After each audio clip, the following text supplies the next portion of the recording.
The book of Esther, chapter 1.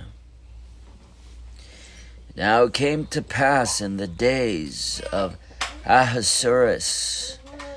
This is Ahasuerus, which reigned from India even unto Ethiopia, over 127 provinces.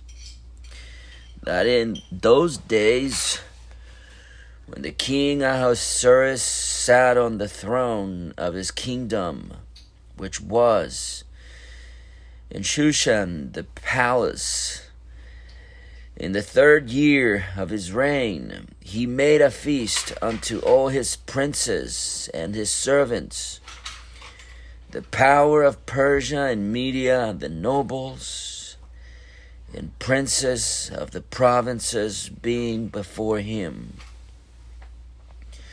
When he showed the riches of his glorious kingdom, and the honor of his excellent majesty, many days, even 180 days.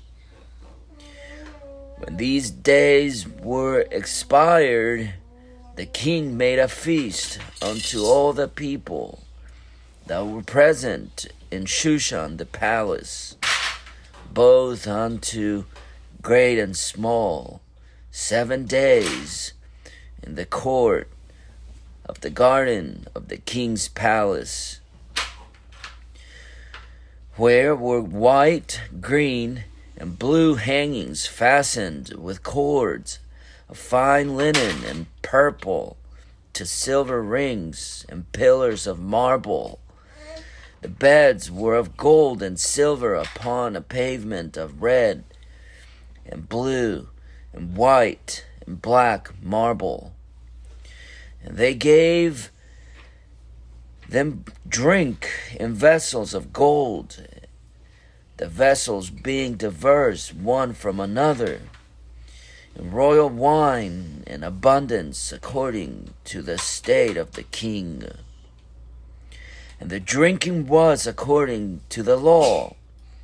None did compel, for so the king had appointed to all the officers of his house, that they should do according to every man's pleasure.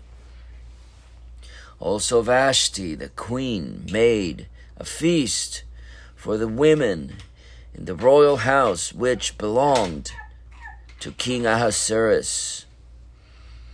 On the 7th day, when the heart of the king was merry with wine, he commanded Mehuman, Biztha, Harbona, Bigtha, and Abagtha, Zethar, and Carcass, the 7 chamberlains that served in the presence of Ahasuerus the king, to bring Vashti the queen before the king with the crown royal, to show the people and the princes her beauty, for she was fair to look on.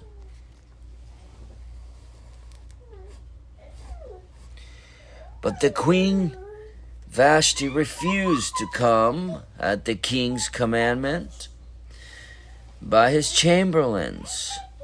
Therefore was the king very wroth, and his anger burned in him. Then the king said to the wise men which knew the times, for so was the king's manner toward all that knew law and judgment. And the next unto him was Karshana, Shethar, Admatha, Tarshish, Mears, Marsena, and Memucan, the 7 princes of Persia and Media, which saw the king's face, and which sat the first in the kingdom. What shall we do unto the queen Vashti according to law?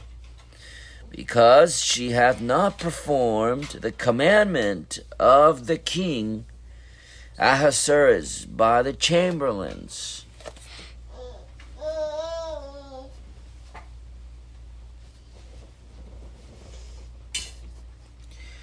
And Memucan answered before the king and the princes, Vashti, the queen, hath not done wrong to the king only,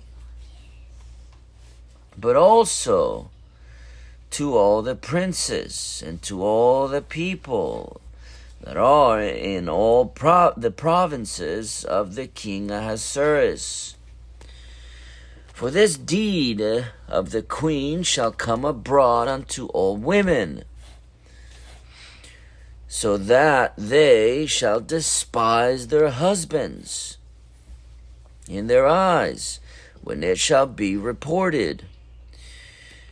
The king Ahasuerus commanded Vashti, the queen, to be brought in before him, but she came not.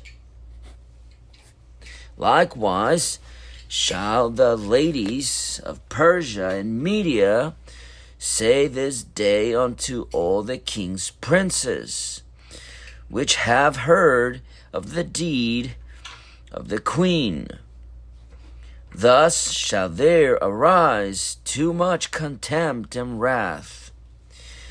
If it please the king, let there go a royal commandment from him, and let it be written among the laws of the Persians and the Medes, that it be not altered, that Vashti come no more before King Ahasuerus, and let the king give her royal estate unto another that is better than she.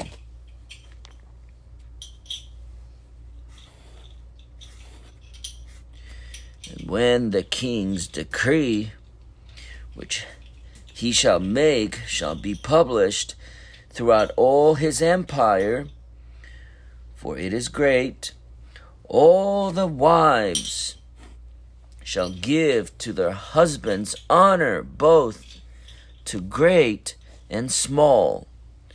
And the saying pleased the king and the princes. And the king did according to the word of Memucan. For he sent letters into all the king's provinces, into every province according to the writing thereof, and to every people after their language, that every man should bear rule in his own house, and that it should be published according to the language of every people. Esther chapter 2. After these things, when the wrath of King Ahasuerus was appeased, he remembered Vashti, and what she had done, and what was decreed against her. Then said the king's servants that ministered unto him, let there be fair young virgins sought for the king, and let the king appoint officers in all the provinces of his kingdom, that they may gather together all the fair young virgins unto Shushan, the palace, to the house of the women, unto the custody of Hag, the king's chamberlain, keeper of the women, and let their things for purification be given them.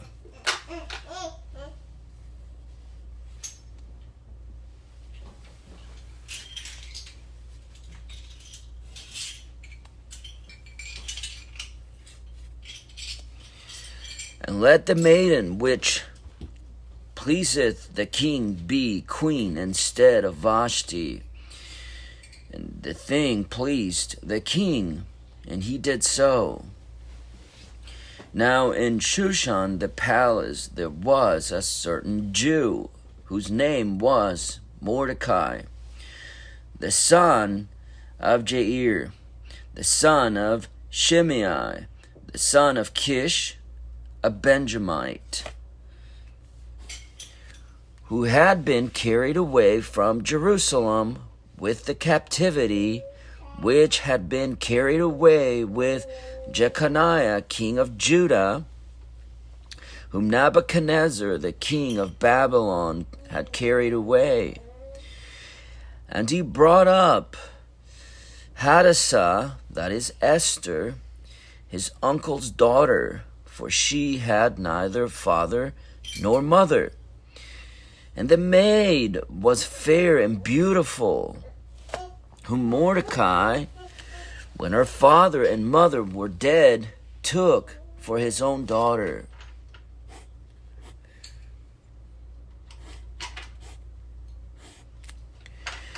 So it came to pass, when the king's commandment and his decree was heard, and when many maidens were gathered together unto Shushan the palace, to the custody of Haggai, that is, that Esther was brought also unto the king's house, to the custody of Haggai, keeper of the women.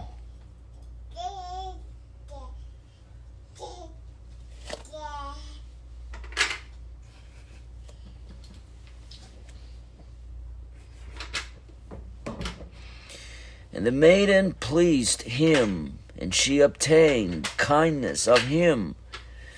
And he speedily gave her things for purification, with such things as belonged to her, and 7 maidens which were meet to be given her out of the king's house. And he preferred her and her maidens unto the best place of the house of the women. Esther had not showed her people nor her kindred, for Mordecai had charged her that she should not show it. And Mordecai walked every day before the court of the women's house to know how Esther did and what should become of her. Now when every maid's turn was come to go in to King Ahasuerus, after that she had been 12 months, according to the manner of women, for so were the days of their purifications accomplished, to wit, 6 months with oil and myrrh, and 6 months with sweet odors, and with other things for the purifying of women. Then thus came every maiden unto the king. Whatsoever she desired was given her to go with her out of the house of the women unto the king's house. In the evening she went, and on the morrow she returned into the second house of the women, to the custody of Shashgaz, the king's chamberlain, which kept the concubines.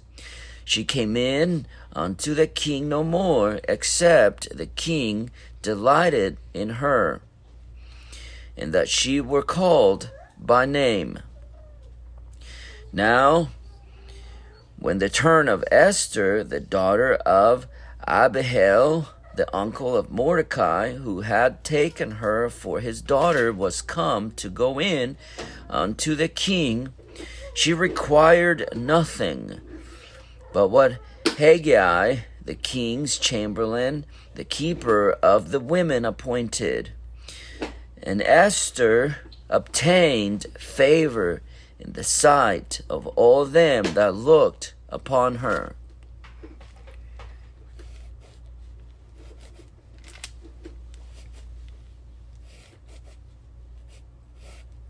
So Esther was taken unto King Ahasuerus into his house royal in the 10th month, which is the month of Tebeth, in the 7th year of his reign. And the king loved Esther above all the women, and she obtained grace and favor in his sight more than all the virgins.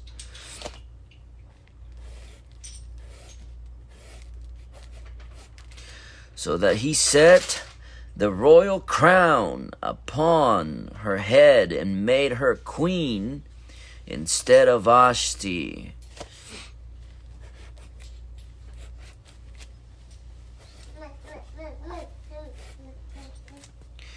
Then the king made a great feast unto all his princes and his servants, even Esther's feast.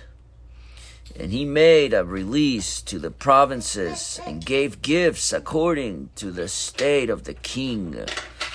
And when the virgins were gathered together the second time, then Mordecai sat in the king's gate. Esther had not yet showed her kindred nor her people, as Mordecai had charged her. For Esther did the commandment of Mordecai, like as when she was brought up with him. In those days, while Mordecai sat in the king's gate, 2 of the king's chamberlains, Bigthan and Teresh, of those which kept the door, were wroth, and sought to lay hand on the king Ahasuerus.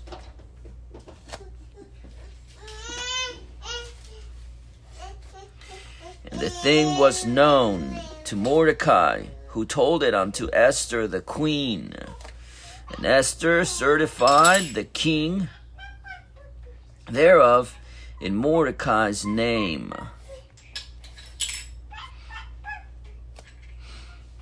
And when inquisition was made of the matter, it was found out. Therefore they were both hanged on a tree, and it was written in the book of the Chronicles before the king. The book of Esther, chapter 1, chapter 2, observations. The book of Esther is one of the most beloved books of all time because it is one of those accounts of what happened with the Jewish people, that you take a simple woman, a simple girl, who look at what happens to Esther, who, she was born in affliction. This is in the middle of the affliction of the Jews who are captive in a foreign land. This is at the very lowest time of the history of the Jews. And so she goes on, and in an instant, because it was an instant, as soon as the king saw her, loved her, and put a crown on her head, so she became queen. It really is amazing. But people have taken the account and they have made up fables and stories, like in the Middle Ages and things, with the kings and so forth, where there's a prince charming or a king that finds a lowly girl or whatever, and they make these fables about these, that they write books and so forth. But it's all made up. It's all made up. But this, when it comes to Esther, is 100% true. This is what happened. But what those stories don't tell you, that the original story here in Esther tells you, is the most important thing that women should remember. Women want a Prince Charming. a knight in shining armor. We have even those sayings, it's throughout hundreds of years of stories that are fables written, made up, completely made up, that derive from the account of Esther. They leave out the most important things, but the book of Esther does not leave them out. Number one, first and foremost, is that Queen Vashti was a rebellious woman who wouldn't do what the king said, wouldn't obey. So the princes, the nobles, and so forth advised the king that she is not worthy to be a queen. So to be worthy to be a queen, you need to obey your husband. And if you don't obey your husband, this is the princess talking in verse 15, chapter 1, then you're not worthy to be a queen, okay? And if you don't do that, then guess what? The women of the kingdom will also rebel against their husbands. So this is great wisdom that these guys are advising the king. Look, your majesty, when word gets out that you are married to a rebellious woman, then that will turn the women of the kingdom rebellious also unto their husbands. And you're going to have a mess in your hands. So let's get rid of Queen Vashti, and let's get a obedient woman to you. And so it's all right there in verse 22. For he sent letters, this is chapter 1, verse 22. For he sent letters unto all the king's provinces, unto every province according to the writing thereof, and to every people after their language, that every man should bear rule in his own house, and that it should be published according to the language of every people. So that's first and foremost. You want a knight in shining armor, you got to be an obedient woman, first and foremost. Number two, which we go to chapter 2, and then you look at Esther was young, and she was a virgin. She was a virgin. And she was obedient to Mordecai. Verse 20, the middle of verse 20, chapter 2. As Mordecai had charged her, for Esther did the commandment, not the suggestions, the commandment of Mordecai, like as when she was brought up with him. Because she was adopted by him. So he was, in essence, her dad. And so she was obedient to him.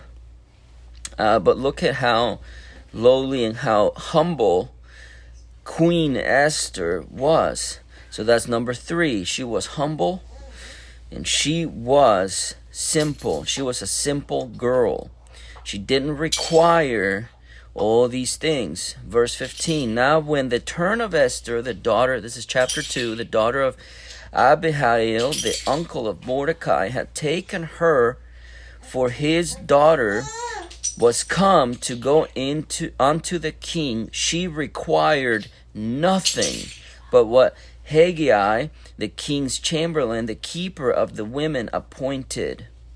And Esther obtained favor in the sight of all them that looked upon her. That's number 4. She knew how to find favor through her humility. She was a humble woman.